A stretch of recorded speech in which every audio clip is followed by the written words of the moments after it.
환율이 다시 오르고 있습니다. 환율이 1240원까지 올랐었죠. 그런데 다시 떨어졌어요. 이제 1230원 정도인데 또 한 40원 내면 떨어지겠지. 환율이 뭐가 얼마나 문제냐. 근데 환율이 굉장히 큰 문제죠. 그리고 미국에서는 더 큰 긴축을 이야기를 하고 있습니다. 이게 환율 시장이 굉장히 위험한 거죠. 그래서 외환위기급 위기가 다가오고 있음에도 불구하고 IMF 때는 기업의 부실도 심했죠. 그리고 너무 급하게 성장한 게 있었죠. 그래서 탄탄해지지 못한 점이 있다면 지금 뭐 터진다고 하더라도 과거에 막 대우 무너지듯이 지금 뭐 삼성, 현대 이런 데가 무너질 만한 상황이냐? 거기까지는 아니죠. 그래서 타격이 IMF 때처럼 우리나라에 다시 온다, 이건 아닌데 그만큼 굉장한 위기가 다가오고 있다는 거죠. 경제적으로.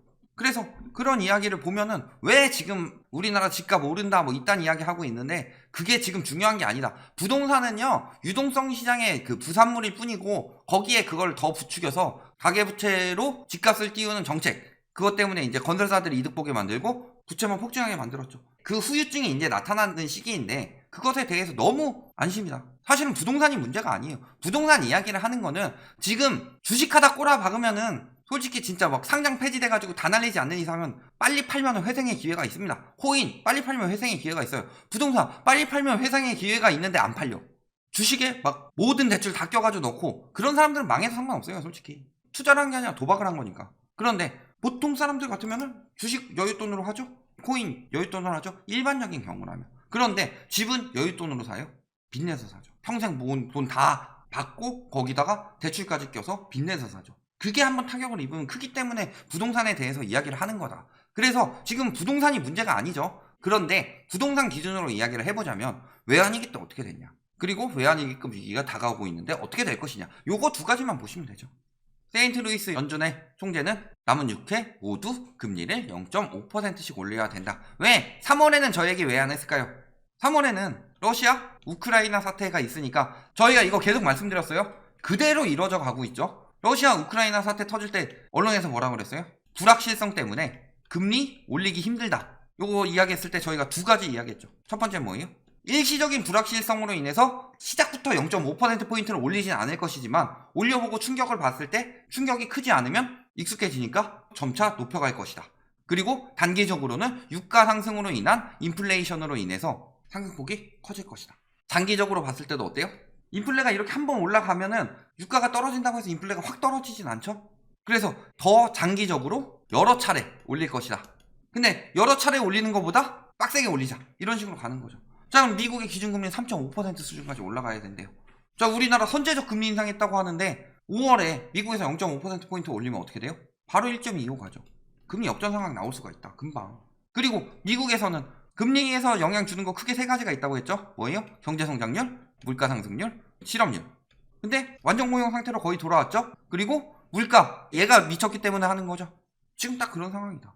굉장히 위험하다. 물론 베이비 스텝 인상안에 유일하게 반대표를 던졌다. 그런데 5월에는 이게 대세가 되어가고 있죠. 그러면서 환율은 또 올라가고 있습니다. 이때 정점 찍고 좀 빠졌죠? 그리고 다시 슬금슬금 올라가서 거의 흡사한 수준까지 올라왔다. 1230원대 또 깨졌어요. 환율 저때 1240원 찍었을 때 뭘로 내렸냐? 스무징 오퍼레이션이라고 저번에 말씀드렸었죠? 환율이 단기간에 급격히 움직일 때 변동성을 완화하기 위해서 국가가 개입하는 거죠. 외환을 팔거나 사는 형식으로. 자, 그랬을 때 갑자기 단기간에 급격히 올라가고 있죠? 그러니까 너무 급격히 올라가니까 외환 팔아서 만드는 거죠. 직접 개입했을 때 환율이 급등하면 원화를 대가로 달러화를 매각한다. 달러화를 매각해서 시중에 달러를 푸는 거죠. 시중에 달러를 풀면은 달러 유동성이 늘어나기 때문에 일시적으로 가치가 떨어지죠. 저거 장기적으로 사용할 수 있는 방법은 아니에요. 너무 급등했는데 금방 진정될 것 같다, 이런 상황에서 사용하는 건데, 문제는 1240원쯤 찍었을 때 저런 것들을 했죠. 그러니까 지금 보면은 외환 자금이 많이 줄어들었어요. 지금 외국인들이 뭐 주식은 팔고 있다. 그런데 외적으로 투자 뭐 들어오고 있다. 지난달에 들어온 외국인 투자 얼마고 막 이런 이야기 나오는데도 불구하고 외환은 계속 줄고 있어요. 그 이유가 뭐예요? 외환 풀어서 환율 급등 막고 있으니까. 문제는요, 금리가 우리나라가 더 높은 상황임에도 불구하고 환율이 많이 올라갔다는 거죠.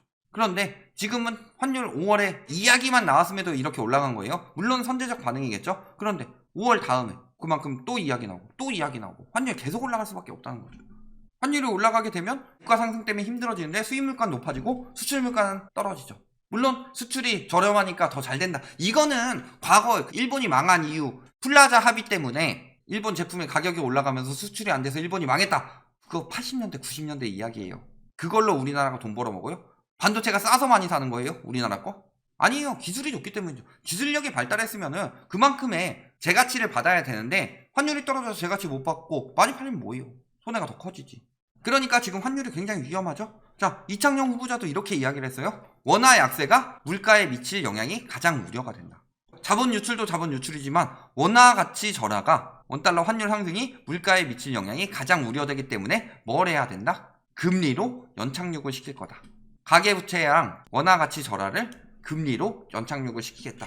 즉 미국에서 3.5% 저거 다 안 이루어지고 한 3%만 된다고 해봅시다. 우리나라에서는 금리 얼마나 올릴까요? 최저로 자꾸 이야기를 해요. 만약 이주열 총재가 연임이 됐더라도 더 올릴 겁니다. 그런데 이주열 총재 때 뭐라 그랬어요?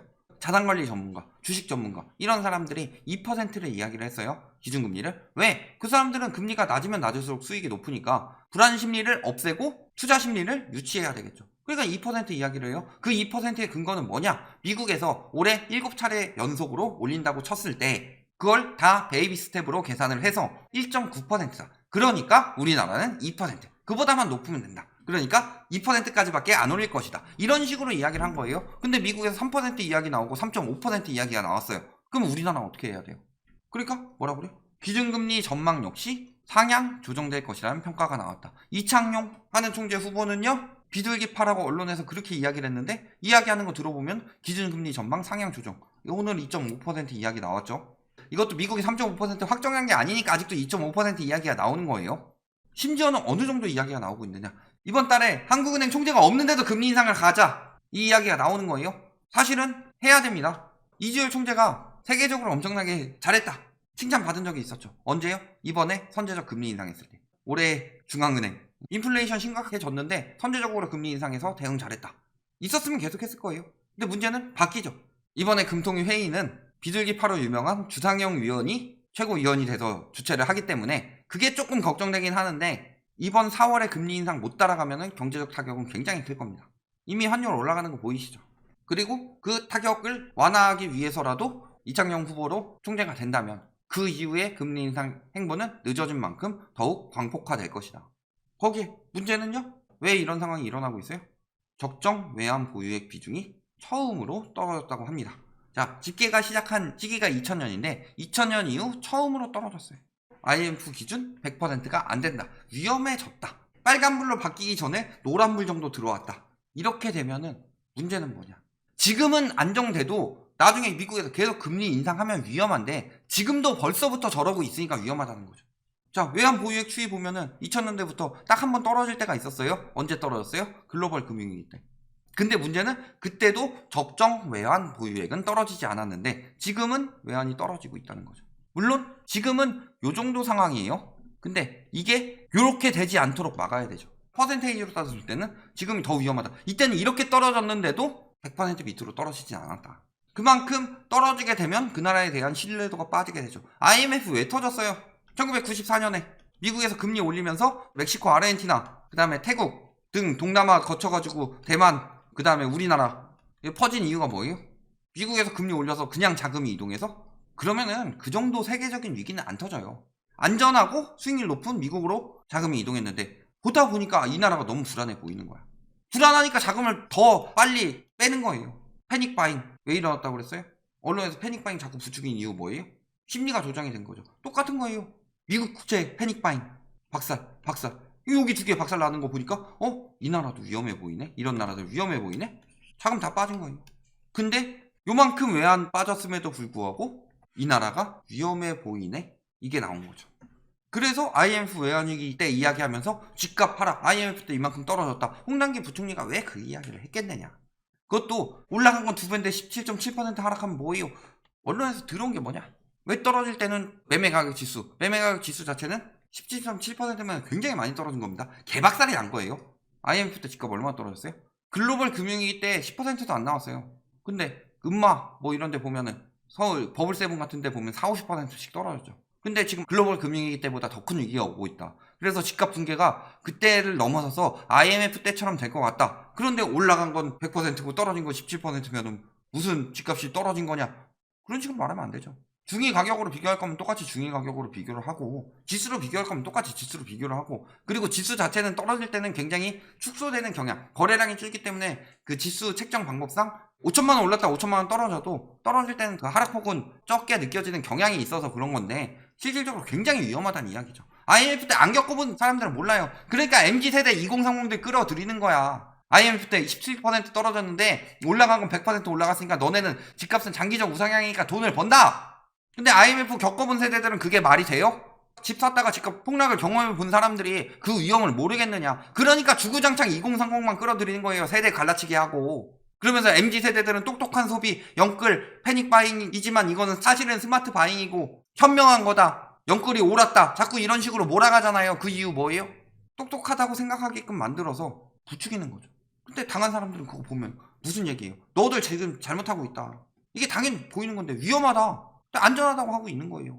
그리고 IMF에서도 집값 14% 하락 이야기를 했죠. 문제는 우리나라 집값이 14% 하락하는 게 아니다. 선진국의 경우 14%, 신흥국의 경우 22% 집값이 떨어진다는 이야기인데, 우리나라 주택가격, 물가 상승 반영한 실질 주택가격 기준은 우리나라가 동기 대비 가장 빨리 올랐죠. 문제는 그 전부터 계속 거품이 쌓였죠. 평균이 14%라는 거예요? 그러면 많이 쌓인 데는 많이 빠지고 덜 쌓인 데는 덜 빠지겠죠. 그거 다 통틀어서 14%다. 그러면 한 이만큼 있으면은 우리나라는 여기 있는데 여기쯤이 14% 빠진다면 우리나라는 얼마나 많이 빠지겠어요. IMF 때보다 더 많이 빠질 수 있다고 IMF가 경고하고 있는 거죠. 거기다가 지금 연체율이 낮으니까. 연체율 낮은 이유도 지금 유예돼서 그런 거예요. 이거 터지면요 경매가 쏟아집니다. 2달만 연체해도 경매 넘어간다. 문제는 2달만 연체한다고 경매 넘기진 않아요. 은행에서. 왜? 은행에서는 담보를 받는 것보다 돈과 이자를 받는 게 훨씬 더 좋습니다. 갚으려는 의지를 계속 은행에게 보여주고 어떻게든 계속 상환하려고 하면은 웬만하면 경매 안 넘긴다. 근데 이게 안 되고 담보로 받는 순간 자영업자들 엄청나게 많이 쏟아지죠. 그때 경매 폭탄이 쏟아지면요, 리먼 브라더스 사태 기억나시죠? 은행이 무너질 수도 있습니다. 과거 2011년에 집값 떨어지면서 저축은행 한번 무너졌었죠. 물론 그거는 PF 중심이었지만 그때는 기업에게 돈을 많이 빌려줄 때였지만 초이노믹스 이후에는 가계부채가 급격하게 늘었다. 그럼 가계부채 붕괴로 인한 은행 위기는 왜 생각을 하지 않느냐. 결론, 한국 부동산 이야기하고 있는데요. 지금 가장 문제가 되고 있는 거는 미국의 긴축, 이로 인한 환율 상승이죠. 부동산 집값이 경착륙하면 위험하고요. 환율이 급등하면 그게 더 위험해요. 이것 때문에 기준금리 인상을 시작하면은 이건 부동산은 그냥 부산물일 뿐이다. 부동산 붕괴는. 그리고 외환 시장에 빨간불 들어왔다. 이런 상황에서 숨겨진 연체율도 보이죠. 이 와중에 은행이 돈 풀어주고요. DSR을 완화해요? 미친 짓이고, 은행에서 돈 풀어주는 것도 못 갚을 사람들 장기적으로 오래 갚게 만들도록 해서 위기를 넘어가려고 하는 거지. 그러니까 지금 어느 정도 대출금리 충분히 올랐기 때문에 출구 전략 해가지고 만들어주고 있는 거예요. 그들이 오랫동안 갚아줘야지 경매 넘기고 이러면은 은행 입장에서도 위험하니까. 지금 그런 상황인데도 불구하고 대출 더 받으세요, 빚내서 집 살 때예요.